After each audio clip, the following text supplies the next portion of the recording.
నమస్తే, welcome to 1 TV news. ముందుగా బులెటిన్లో హెడ్లైన్ చూద్దాం.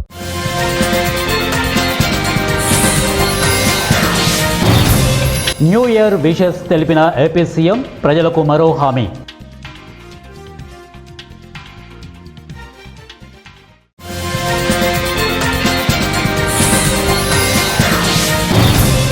యూపీఎస్సీ పరీక్షల విధానం శుద్ధదండగా, ప్రధాని ఆర్థిక సలహాదారు సంజీవ్ సన్యాల్.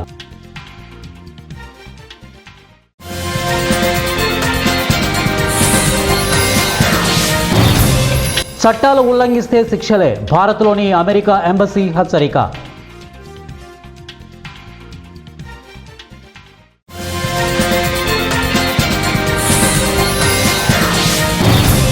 నంద్యాల జిల్లాలో దారుణం, ముగ్గురు చిన్నారులను హత్య చేసి ఆత్మహత్య చేసుకున్న తండ్రి. రాష్ట్ర ప్రజలందరికీ 2026 నూతన సంవత్సర శుభాకాంక్షలు తెలియజేస్తూ సీఎం నారా చంద్రబాబు నాయుడు పోస్ట్ పెట్టారు. ఈ మేరకు ఆయన సోషల్ మీడియా ప్లాట్ఫామ్ ఎక్స్లో తన సందేశాన్ని రాసుకొచ్చారు. ఆ పోస్టులో గత ఏడాది ప్రభుత్వ పాలనతో పాటు రానున్న ఏడాదిలో చేపట్టబోయే పనుల గురించి వివరించారు. కాగా గడిచిన 2025 సంవత్సరం కూటమి ప్రభుత్వ పాలనలో ఆంధ్రప్రదేశ్కు మర్చిపోలేని మైలురాళ్లను అందించిందని సీఎం చంద్రబాబు పేర్కొన్నారు. 2025 కేవలం ఒక గడిచిన సంవత్సరం కాదు, గత విధ్వంసం నుంచి రాష్ట్రాన్ని వికాసం వైపు నడిపించిన గొప్ప మలుపు అని ఆయన అభివర్ణించారు. అనేక సంక్షేమ పథకాలు, అభివృద్ధి కార్యక్రమాలకు ఈ ఏడాది నాంది పలికిందని తెలిపారు. యూపీఎస్సీ పరీక్షల విధానంపై ప్రధాని ఆర్థిక సలహాదారు సంజీవ్ సన్యాల్ ఆసక్తికర వ్యాఖ్యలు చేశారు. కృత్రిమ మేధా యుగంలోనూ ఇంకా పాత పద్ధతుల్లోనే పరీక్షల ఆధారిత విద్యా విధానాన్ని కొనసాగిస్తూ యూపీఎస్సీ సమయం వృధా చేస్తోందని ఆయన వ్యాఖ్యానించారు. టెక్నాలజీ యుగంలో సాంప్రదాయ పాఠ్య ప్రణాళికలకు, పరీక్షల విధానానికి కాలం చెల్లిందన్నారు. ఉద్యోగ నియామకాల కోసం యూపీఎస్సీ అనుసరిస్తున్న ప్రస్తుత పరీక్షల విధానం శుద్ధదండగా వ్యవహారమని వార్తా సంస్థ ఏఎన్ఐ పాడ్కాస్ట్ సంభాషణలో ఆయన అభిప్రాయపడ్డారు. ఇప్పుడు సాంకేతికత పెరిగింది, ఏఐ కీలకంగా మారింది. టెక్నాలజీ మారుతున్నంత వేగంగానే నైపుణ్యం, విజ్ఞానాలను సంపాదించే పద్ధతులు కూడా మారిపోయాయి. కానీ ఈ వేగాన్ని అందుకునే స్థితిలో యూనివర్సిటీలు, వాటి పాఠ్య ప్రణాళికలు లేవు అని సన్యాల్ అభిప్రాయపడ్డారు. నిన్న చూసిన టెక్నాలజీ ఈరోజు పాతబడిపోతున్న దశలో అవే పాత విధానాలతో యూనివర్సిటీలు కుస్తీ పట్టడం సరికాదన్నారు. వడ్రంగి చేసే పనిని నైపుణ్యంగా చూసే వైఖరి ఈనాటికి వృత్తి విద్యా కోర్సుల్లో కనిపిస్తోంది అని విమర్శించారు. 18 ఏళ్లకు డిగ్రీ పూర్తి చేసుకుని ఉద్యోగంలో చేరిపోయే పరిస్థితి రావాలని, అవసరమైతే ఆ తర్వాత కూడా చదువును కొనసాగించవచ్చని వారు తెలియజేశారు. వలసదారులకు భారత్లోని అమెరికా రాయబార కార్యాలయం మరో హెచ్చరిక జారీ చేసింది. అమెరికాలో ఇష్టారాజ్యంగా వ్యవహరిస్తూ చట్టాలను ఉల్లంఘిస్తే తీవ్రమైన చర్యలు ఉంటాయని తేల్చి చెప్పింది. క్రిమినల్ నేరాల కింద శిక్షలు ఎదుర్కోవాల్సి ఉంటుందని పేర్కొంది. ఈ మేరకు యుఎస్ ఎంబసీ తాజాగా సోషల్ మీడియాలో పోస్టు చేసింది. చట్టాలను గౌరవించకపోయినా ఉల్లంఘించినట్టు తేలినా కఠిన చర్యలు తప్పవు. క్రిమినల్ నేరాలుగా పరిగణించి శిక్ష విధిస్తారు. అక్రమ వలసలను పూర్తిగా నియంత్రించడమే లక్ష్యంగా డొనాల్డ్ ట్రంప్ ప్రభుత్వం చిత్తశుద్ధితో పనిచేస్తోంది. దేశ సరిహద్దులను, పౌరులను రక్షించుకోవాలన్నదే ప్రభుత్వ ధ్యేయమని స్పష్టం చేసింది. నూతన సంవత్సరం సందర్భంగా ఈ పోస్టు చేయడం గమనార్హం. వలసదారులపై ట్రంప్ సర్కార్ కఠినంగా వ్యవహరిస్తున్న సంగతి తెలిసిందే. వీసా నిబంధనలు మార్చేసింది. ప్రధానంగా H1B వీసా ఫీజులు $1,00,000 పెంచేసింది. మరోవైపు H1B వీసా ఇంటర్వ్యూలను హఠాత్తుగా వాయిదా వేయడంతో వేలాది మంది భారతీయ వృత్తి నిపుణులు స్వదేశానికే పరిమితమయ్యారు. ఇంటర్వ్యూ తేదీల కోసం ఎదురు చూస్తున్నారు. వారి సోషల్ మీడియా ప్రొఫైల్స్ను, పోస్టులను అమెరికా అధికారులు క్షుణ్ణంగా పరిశీలిస్తున్నారు. నంద్యాల జిల్లాలోని ఉయ్యాలవాడ మండలం తొడుమల దిన్నే గ్రామంలో హృదయ విదారక ఘటన చోటు చేసుకుంది. మద్యం మత్తులో తండ్రి తన ముగ్గురు చిన్నారులను హత్య చేసి అనంతరం ఆత్మహత్య చేసుకున్నాడు. ఈ దారుణ ఘటన గ్రామాన్ని తీవ్ర విషాదంలోకి నెట్టేస్తుంది. స్థానికుల సమాచారం ప్రకారం వేములపాటి సురేంద్ర అనే వ్యక్తి కుటుంబ కలహాల నేపథ్యంలో ఈ అఘాయిత్యానికి పాల్పడినట్లు తెలుస్తోంది. మద్యం మత్తులో ఉన్న సమయంలో తన పిల్లలపై దాడి చేసి హత్య చేసిన అనంతరం సురేంద్ర ఆత్మహత్య చేసుకున్నట్లు పోలీసులు భావిస్తున్నారు. ఈ ఘటనలో తండ్రి చేతిలో ప్రాణాలు కోల్పోయిన చిన్నారులు సిగిన్నారుకు, కావ్య, అలాగే ధ్యానేశ్వరి, సూర్య గగన్గా గుర్తించారు. ఒక్కసారిగా ముగ్గురు పిల్లలు మృతి చెందడంతో గ్రామంలో తీవ్ర విషాద ఛాయలు అలుముకున్నాయి. ఇక పిల్లల తల్లి 8 నెలల క్రితమే మరణించినట్లు సమాచారం. ఈ ఘటన విషయం అందుకున్న పోలీసులు సంఘటనా స్థలానికి చేరుకొని పరిశీలన చేపట్టారు. మృతదేహాలను పోస్టుమార్టం నిమిత్తం తరలించి కేసు నమోదు చేశారు. కుటుంబ కలహాలే ఈ ఘటనకు కారణమై ఉండొచ్చని స్థానికులు చెబుతుండగా పూర్తి వివరాలు దర్యాప్తులో వెల్లడవుతాయని పోలీసులు తెలుపుతున్నారు. మరి ఈ విషాద ఘటనతో గ్రామ ప్రజలు దిగ్భ్రాంతికి గురయ్యారు. చిన్నారుల మృతి ప్రతి ఒక్కరిని కలిచివేసిందని స్థానికులు ఆవేదన వ్యక్తం చేస్తున్నారు. ప్రపంచం మొత్తం నూతన సంవత్సర వేడుకల్లో ఆనందోత్సాహాలతో ఉంటే రాయచోటి ప్రజలను మాత్రం తీవ్ర దిగ్భ్రాంతికి గురి చేసిన ఘనత సీఎం చంద్రబాబు నాయుడుదేనని డీసీసీ చీఫ్ సెక్రటరీ ఆమీర్, ఇక ఐయుఎంఎల్ జిల్లా అధ్యక్షుడు ఎస్ఎన్ బాషా, జిల్లా కాంగ్రెస్ అధికార ప్రతినిధి మన్సూర్ అలీఖాన్ అన్నారు. బుధవారం ఠాణా సర్కిల్ వద్ద ఏర్పాటు చేసిన విలేకరుల సమావేశంలో వారు మాట్లాడుతూ రాయలసీమ జిల్లాలో వెనుకబడిన ప్రాంతాల్లో ఒకటైన రాయచోటిని అన్నమయ్య జిల్లా కేంద్రంగా మార్చి అభివృద్ధి వైపు కొనసాగుతున్నటువంటి ప్రస్తుత పరిస్థితుల్లో ఊహించని విధంగా జిల్లా కేంద్రాన్ని తరలించడం అమానుషమని, ఇది చాలా బాధాకరమని వారు ఆవేదన వ్యక్తం చేశారు. ఇక రాయచోటి ప్రజల అభిప్రాయాన్ని సేకరించకుండా సీఎం స్థాయిలో ఉండి 3 సంవత్సరాల పాటు కూడా జిల్లా కేంద్రంగా కొనసాగకుండా 3 రోజుల్లో తరలించడం సరికాదని వారు అన్నారు. ఎన్నికల వేళ రాయచోటిని కేంద్రంగా కొనసాగిస్తామని చెప్పి ఇప్పుడు ఏకాకిగా చేసి జిల్లా కేంద్రంగా రద్దు చేయడం సబబు కాదని వారు చెప్పారు. గతంలో తాలూకాగా కొనసాగుతున్న అభివృద్ధికి నోచుకొని రాయచోటి ప్రాంతాన్ని చుట్టుపక్కల మండలాలతో కలిపి ప్రత్యేక జిల్లాగా ఏర్పాటు చేయాలని ఈ సందర్భంగా వారు డిమాండ్ చేశారు. ప్రభుత్వ నిర్ణయాన్ని వెంటనే రద్దు చేసి రాయచోటినే కేంద్రంగా కొనసాగించాలని, లేని పక్షంలో రాయచోటిలోని అన్ని రాజకీయ పార్టీల శ్రేణులను, ప్రజా సంఘాల నాయకులను కలుపుకొని సంయుక్తంగా రాయచోటి జిల్లా ఏర్పడేందుకు భవిష్యత్తు కార్యాచరణ గురించి త్వరలో తెలియజేస్తామని వారు అన్నారు. ఈ కార్యక్రమంలో బాబా సర్దార్, పఠాన్ ఖాదర్ ఖాన్, అమీర్ బాషా, షబీర్, మస్తాన్ తదితరులు పాల్గొన్నారు. పేరు పేరున మీరు వచ్చినందుకు ధన్యవాదాలు తెలియజేస్తున్నాం. ఈరోజు ప్రెస్ మీట్ ఉద్దేశం ఏమనగా, రాయచోటి ఏదైతే అన్నమయ్య జిల్లా కేంద్రంగా ఉందో దాన్ని రాయచోటి ప్రజల అభిప్రాయాలకు భిన్నంగా మదనపల్లి జిల్లా ప్రకటిస్తూ, అలాగే అన్నమయ్య జిల్లా కేంద్రాన్ని కూడా మదనపల్లి తరలించడాన్ని మేము తీవ్రంగా ఇండియన్ యూనియన్ ముస్లిం లీగ్ పార్టీ నుంచి అయితేనేమి, అలాగే రాయచోటి ప్రాంత ప్రజల తరపు నుంచి తీవ్రంగా ఖండిస్తున్నాము. ఇది రాయచోటి ప్రజల మనోభావాన్ని తీవ్రంగా వాళ్ళకు బాధించే విషయము. ఎటువంటి రాయచోటి ప్రజలకు సమాచారం లేకుండా, వాళ్ళకి ఎటువంటి దీనిపైన నిర్ణయం తీసుకునే అవకాశం కూడా ఇవ్వకుండా కేంద్ర ప్రభుత్వం, రాష్ట్ర ప్రభుత్వం ఏకదాటిగా మదనపల్లి జిల్లా కేంద్రాన్ని తరలించడం రాయచోటి వాసుల ఇది ఒక రకమైన దౌర్భాగ్యంగా మేము అనుకుంటున్నాం. ఏదైతే తెలుగుదేశం ప్రభుత్వానికి రాయచోటిలో గత 20 సంవత్సరాల నుంచి ఎమ్మెల్యే లేని పక్షంలో రాయచోటి ప్రాంత ప్రజలు తెలుగుదేశాన్ని గెలిపించినందుకు ఇది ఈ రాష్ట్ర ప్రభుత్వం రాయచోటి ప్రజలకు ఇచ్చిన బహుమతిగా భావించాలనా, లేకంటే రాయచోటి ప్రజలకు ఇచ్చిన వెన్నుపోటుగా భావించాలనా, ఈ రాష్ట్ర ప్రభుత్వం దీనికి తప్పకుండా సమాధానం చెప్పాల్సిందిగా మేము తీవ్రంగా డిమాండ్ చేస్తున్నాం. రాయచోటి ప్రాంత ప్రజల అభిప్రాయాన్ని పరిగణకు తీసుకోకుండా రాయచోటి ప్రాంత ప్రజలు ఇష్టానికి భిన్నంగా వ్యతిరేకంగా జిల్లా కేంద్రాన్ని తరలించడం అనేది నిజంగా ఇది చాలా దారుణమైన విషయం. ఏదైతే గౌరవనీయుల ముఖ్యమంత్రి గారు రాయచోటి నిండు నడి రోడ్డులో ఊరు నడి ఒడ్డున ఎప్పుడైతే రాయచోటి జిల్లా తరలింపు జరగదు, అసంభవం అని చెప్పారో, ఆయన ఈరోజు రాయచోటిని జిల్లా కేంద్రాన్ని మదనపల్లికి తరలించడం అనేది రాయచోటి ప్రాంత ప్రజలకి ఆయన ఇచ్చినటువంటి తీవ్రంగా ఇచ్చినటువంటి బహుమతిగా మేము అనుకుంటున్నాం.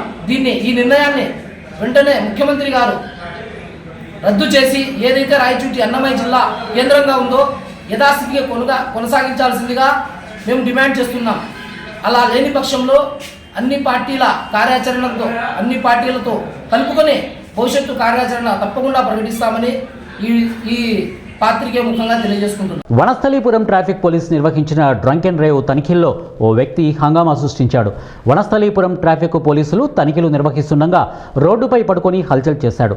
తాను మద్యం సేవించలేదని, అయినా సిబ్బంది దురుసుగా ప్రవర్తించారని అన్నాడు. పోలీసులు తనపై చేయి చేసుకున్నారని ఆరోపించాడు. అయితే దీనిపై స్థానిక వనస్థలీపురం పోలీస్ స్టేషన్ ట్రాఫిక్ వాళ్ళు ఫిర్యాదు చేశారు. పోలీసులు వచ్చేసరికి అతడు అక్కడి నుండి పరారయ్యాడు.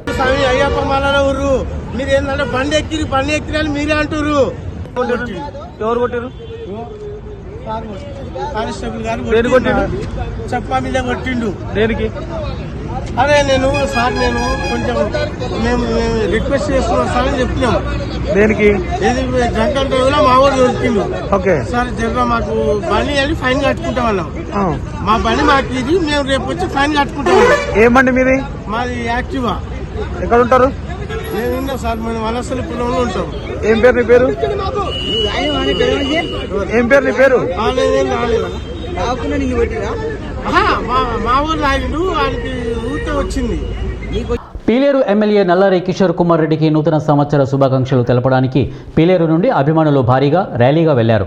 ఈ కార్యక్రమం ప్రముఖ నేత నారే సతీష్ కుమార్ రెడ్డి ఆధ్వర్యంలో భారీగా తరలివచ్చి ఎమ్మెల్యే కిషోర్ కుమార్ రెడ్డికి నూతన సంవత్సర శుభాకాంక్షలు తెలియజేశారు. ఈ సందర్భంగా నారే సతీష్ కుమార్ రెడ్డి మాట్లాడుతూ పీలేరు నియోజకవర్గం అభివృద్ధి ధ్యేయంగా నల్లారి అమర్నాథ్ రెడ్డి, నల్లారి కిరణ్ కుమార్ రెడ్డి, నల్లారి కిషోర్ కుమార్ రెడ్డి ముఖ్యమంత్రి పదవులతో పాటు మరిన్ని మంత్రి పదవులు చేపట్టి అభివృద్ధి, ప్రజా సంక్షేమం కోసం నల్లారి కుటుంబం కట్టుబడి ఉందని ఆయన తెలిపారు.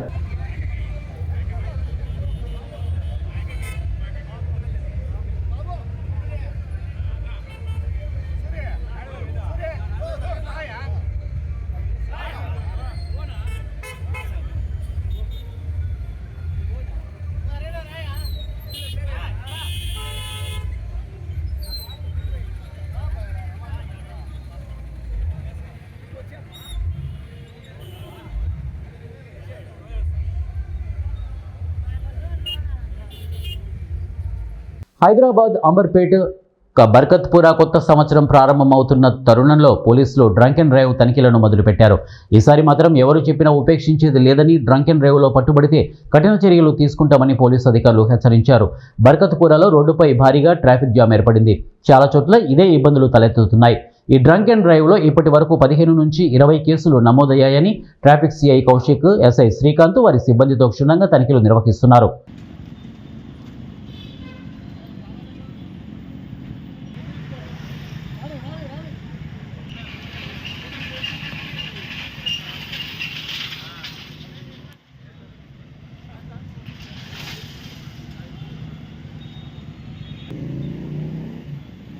ఎస్పీ ఎస్ఆర్ నెల్లూరు జిల్లా ఏఎస్పేటలో అభివృద్ధి కార్యక్రమాలు చేపట్టారు.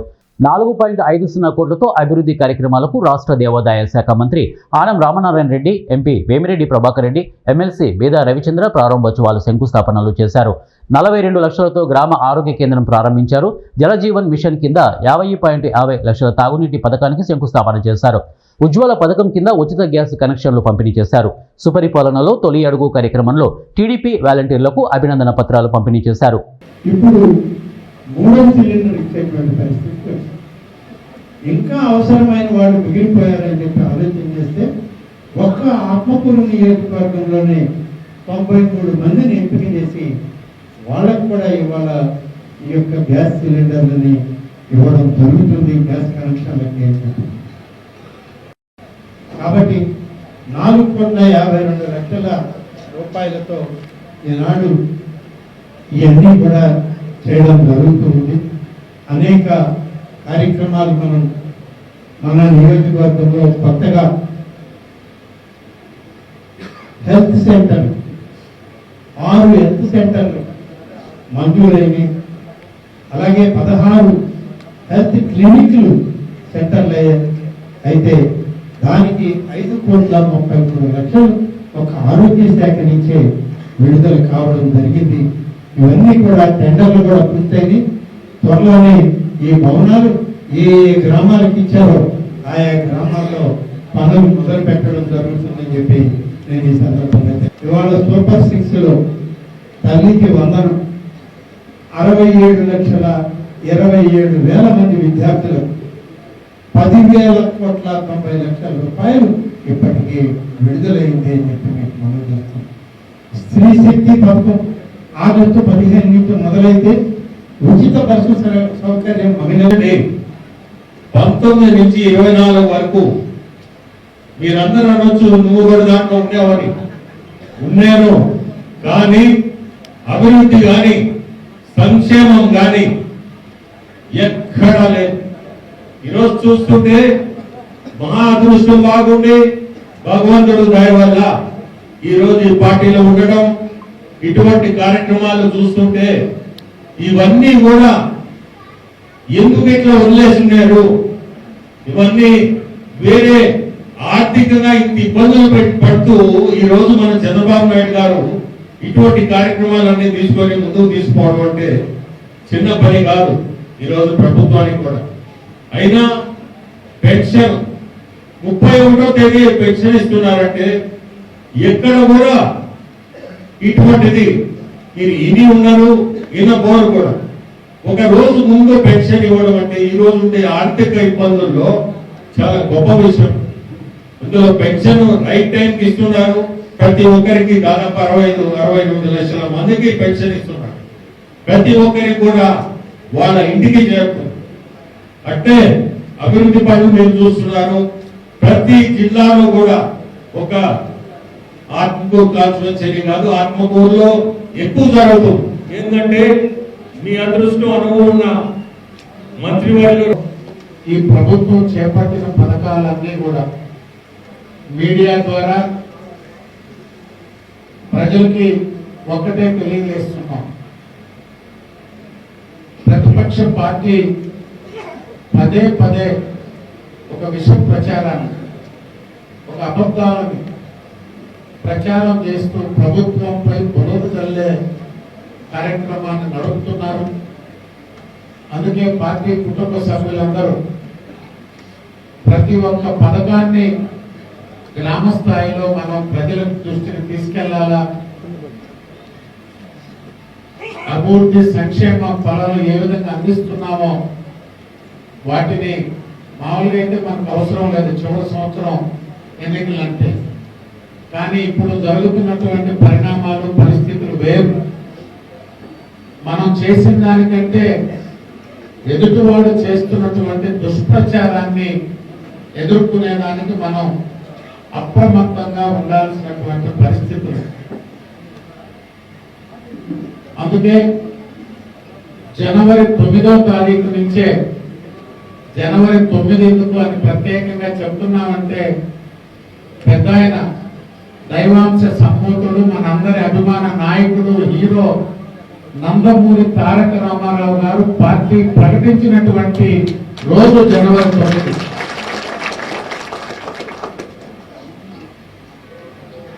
రంగారెడ్డి జిల్లా షాద్నగర్ జాతీయ రహదారిపై ట్రాఫిక్ పోలీసులు నూతన సంవత్సర వేడుకల సందర్భంగా ప్రత్యేక డ్రంక్ అండ్ డ్రైవ్ తనిఖీలు నిర్వహిస్తున్నారు. తనిఖీల్లో షాద్నగర్ ట్రాఫిక్ ఇన్స్పెక్టర్ చంద్రశేఖర్తో పాటు సిబ్బంది పాల్గొన్నారు.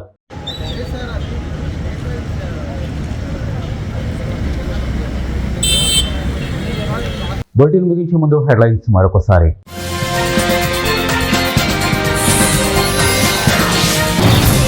న్యూ ఇయర్ విషెస్ తెలిపిన ఏపీ సీఎం, ప్రజలకు మరో హామీ.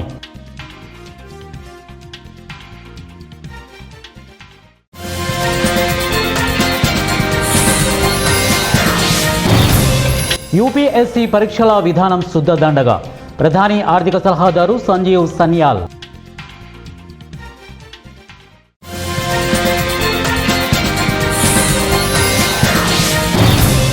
చట్టాలు ఉల్లంఘిస్తే శిక్షలే, భారత్లోని అమెరికా ఎంబసీ హెచ్చరిక.